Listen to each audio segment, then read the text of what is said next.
Entrevista Venevisión. Líder en opinión. Por tu canal independiente, Venevisión.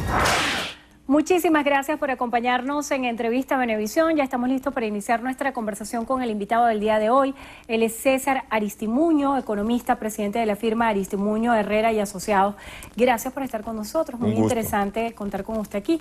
Vemos un reporte en la parte anterior donde nuestra compañera Mauli Aldana hacía un recorrido y hablaba un poco de las necesidades básicas que tenemos los venezolanos, que hoy, en virtud del proceso hiperinflacionario, que ha sido catalogado como uno de los más complicados de la región en la historia, se imposibilita, por ejemplo, que la gente pueda comprar lo básico, ropa, y eso se traslada a todos los rubros, incluso a los más esenciales, alimentos y medicina.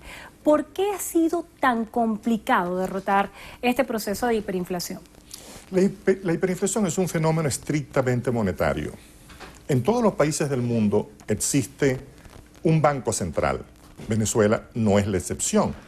En Venezuela nosotros tenemos un banco central que por ley debería ser autónomo, entiéndase, independiente, diferenciado del gobierno central. Hay dos grandes políticas que son las que rigen un país, que es la política monetaria, que la gobierna el Banco Central, y la política fiscal, que la conduce y la dirige el gobierno de turno. ¿Qué pasó en Venezuela? Que el Banco Central, una de sus funciones principales es mantener el resguardo de la moneda, entiéndase, mantener el poder adquisitivo del bolívar, permitir que el bolívar mantenga poder de compra y que por lo tanto pues la inflación se mantenga controlada. El gobierno le quitó la autonomía al Banco Central de Venezuela, y al quitarle la autonomía le quitó la capacidad de que el Banco Central sea el que realmente controle el poder de compra del bolívar. Al quitarle la autonomía, el Banco Central de Venezuela se convirtió prácticamente en un banco del gobierno, que es el que financia al gobierno sus déficits fiscal. ¿Qué pasa? Cuando el gobierno gasta más de lo que ingresa, ese diferencial el gobierno prácticamente lo busca en forma de financiamiento vía Banco Central, que es lo que se llama el financiamiento de dinero inorgánico o el financiamiento de emisión de dinero inorgánico por parte del central. Pero por exigencia del gobierno, que es quien le dice al Banco Central, dame este dinero porque lo necesito. Si el Banco Central fuese autónomo, como lo es en todos los países del mundo, el gobierno no pudiese decirle al Banco Central, finánciame, porque el gobierno tiene la responsabilidad de manejar su política fiscal de manera equilibrada. Entiéndase, tratar de hacer que sus ingresos y sus gastos se compaginen y que si existe déficit, ese déficit sea pequeño y que se financie realmente con endeudamiento. Aristimuño, muchos economistas y periodistas que cubren la fuente económica hacen referencia a la opacidad de las cifras por parte del Banco Central de Venezuela, que no existe certeza en cuanto a los indicadores porque todos son de manera extraoficial calculados. Si revisamos los trabajos que circulan en la prensa nacional el día de hoy, se habla de un índice inflacionario de 1.000.000% en lo que va de año. Esto sería un índice de inflación que se puede estimar de 3% a 4% diario.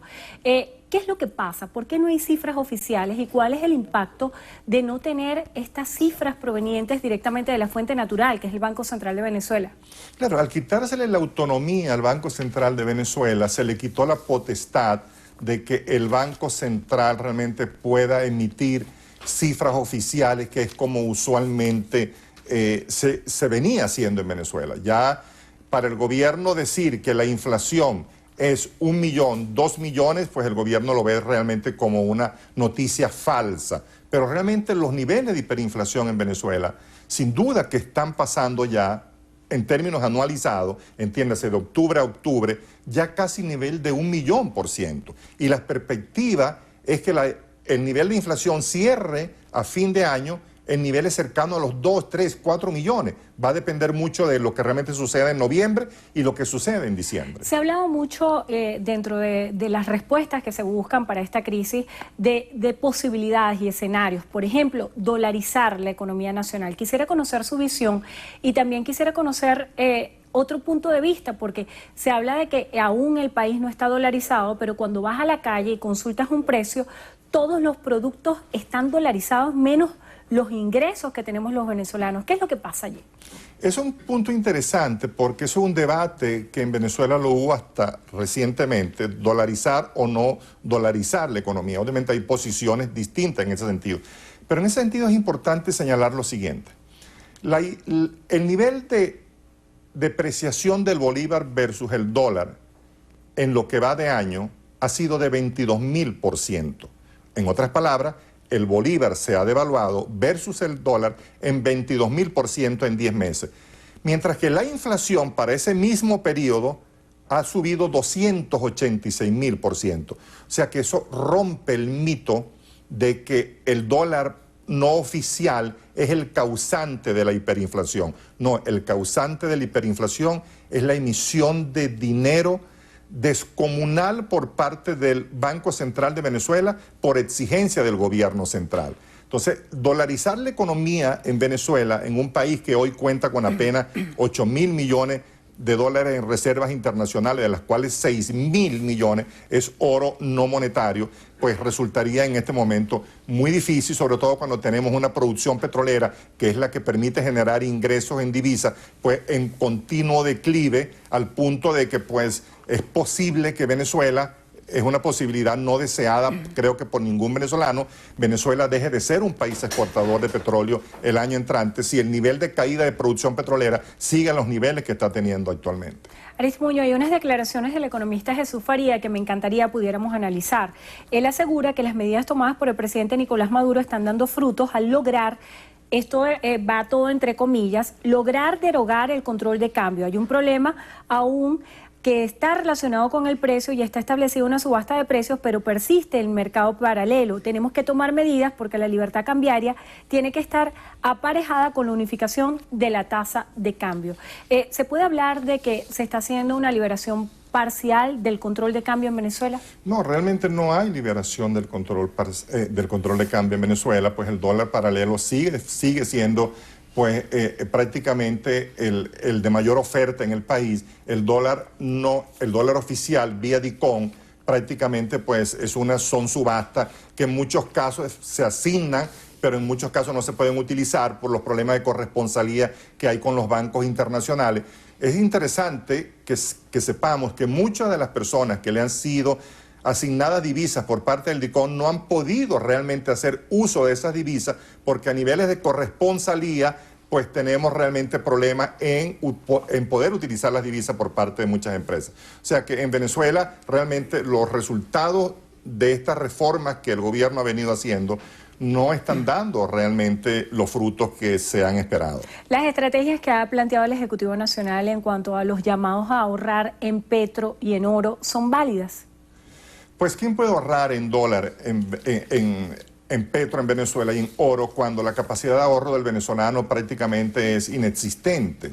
Es muy difícil que el venezolano tenga capacidad de poder ahorrar y además partiendo del hecho de que ahorrar en oro no te garantiza a ti ninguna rentabilidad. Si uno hace un ejercicio de las personas que han ahorrado en oro desde que se inició ese proceso hasta hoy, prácticamente las personas no han tenido ningún beneficio, porque el dólar es un commodity que también se devalúa, entiéndase, pierde valor contra el dólar. O sea que no es ninguna garantía real. Además, que no hay capacidad de ahorro, y eso es lo importante. El venezolano, en términos generales, no tiene capacidad de ahorro. El sueldo que ganan los venezolanos no le permite poder satisfacer todas sus necesidades, pues mucho menos le pudiera permitir realmente ahorrar. ¿Cuál sería el consejo que usted como economista le puede dar a los venezolanos en un escenario como este de hiperinflación? ¿Qué deberíamos hacer? Para poder derrotar la hiperinflación a nivel individual, una de los elementos clave es generar mayor ingreso, porque bajo ninguna circunstancia poder disminuir gastos, llega un momento en que no puedes disminuir más. Todos los venezolanos han disminuido sus gastos, mas no todos los venezolanos han podido realmente en la misma proporción aumentar sus ingresos. Lo difícil de la hiperinflación es que eso no es un tema de las personas no son quienes tienen la capacidad para derrotar la hiperinflación. Es un tema de gobierno central, de política monetaria, que son los responsables de eliminar la hiperinflación o realmente llevarla a niveles de poder tener la capacidad en que las personas puedan realmente tener acceso a bienes con su sueldo. Hoy los venezolanos no tienen con su sueldo la capacidad de poder satisfacer sus necesidades. La inyección de divisas a través de las remesas, ¿cuál es el impacto que tiene para la economía local? Hay países que sobreviven prácticamente producto de las remesas. ¿Cuál es el escenario de Venezuela? Claro, en esos países que viven realmente de las remesas no hay control de cambio. Son países con un mercado libre que fluctúa en función a la oferta y la demanda. En Venezuela tenemos un control de cambio donde el gobierno fija una tasa de cambio para la remesa muy distinto al precio que se da en el mercado no oficial. Por lo tanto, pues pensar que puede realmente ser exitoso una política de atracción de capitales para la remesa, para el gobierno central, cuando tienes un diferencial en la tasa de cambio tan grande, pues no resulta tan fácil realmente. Si le tocara dar consejos al Ejecutivo Nacional y al Gabinete Económico, ¿dónde se enfocaría? ¿Cuáles serían los principales consejos o recomendaciones que como economista podría hacer? Yo creo que una de las principales sugerencias que se le puede dar al gobierno es, uno, devolverle la autonomía al Banco Central de Venezuela. Dos, permitir que el sector petrolero esté realmente en manos de empresas que sean las que conocen este negocio. En otras palabras, abrir el mercado petrolero para que Venezuela pueda generar realmente ingresos. Venezuela cada vez más genera menos ingresos porque la producción está cayendo. Nosotros hoy estamos produciendo apenas 1.100.000 barriles, cuando en 1998 producíamos casi 3.800.000 barriles. Eso significa una pérdida de miles de millones de dólares que le han dejado entrar al gobierno simplemente por un tema estrictamente ideológico. El gobierno debe ser pragmático. Los chinos acaban de estar aquí y le dijeron al gobierno algo que le dice cualquier estudiante de economía. Señores, privaticen. En China el 90% de las empresas son privadas. El gobierno no se mete con las empresas, le da facilidades para que invierta. Los chinos hicieron lo que realmente debe hacer Venezuela, abrirse como economía. Independientemente de la política, ni siquiera toco la política en este instante, pero abrirse como economía, permitir que realmente las reglas funcionen de manera adecuada para que los inversionistas, tanto de capital nacional como de capital extranjero, tengan la confianza de poder decir Venezuela sí tiene capacidad realmente para atraer capital. Pero en las condiciones actuales es muy difícil que eso se dé. Van a hacer un evento este 21 de noviembre, Transformación Empresarial, la otra cara de la crisis. ¿Qué hay del otro lado de la crisis para un empresario? Cuéntenos. Eso es importante porque ese es un evento en positivo que queremos realmente dar el 21 de noviembre y que ya está programado, va a ser en el Hotel Eurobuilding. Las personas pueden realmente conseguir toda la información a través de nuestro portal bancaynegocios.com. Ese evento es un evento en el cual le vamos a decir a las personas que van a estar presentes allí qué es lo que han hecho las empresas exitosas para conducirse ante la crisis, cuál es el modelo de negocio que han seguido, dónde se han tenido que transformar, cuáles son las sinergias que han tenido que hacer, cuáles son las alianzas estratégicas que han tenido que hacer para realmente poder seguir funcionando de manera positiva, poder seguir ofreciendo bienes y servicios a la economía y además poder seguir teniendo rentabilidad.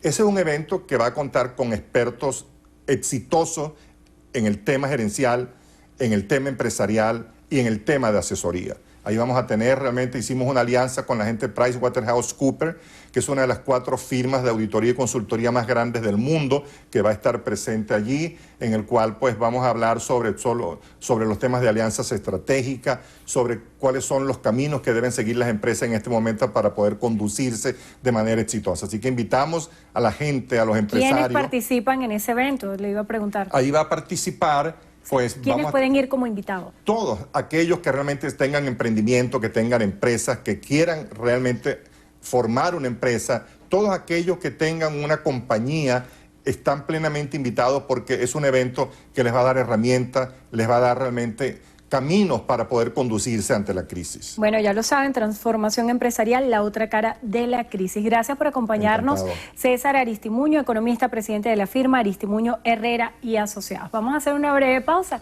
y al regreso continuamos con más información. Quédense allí que ya venimos.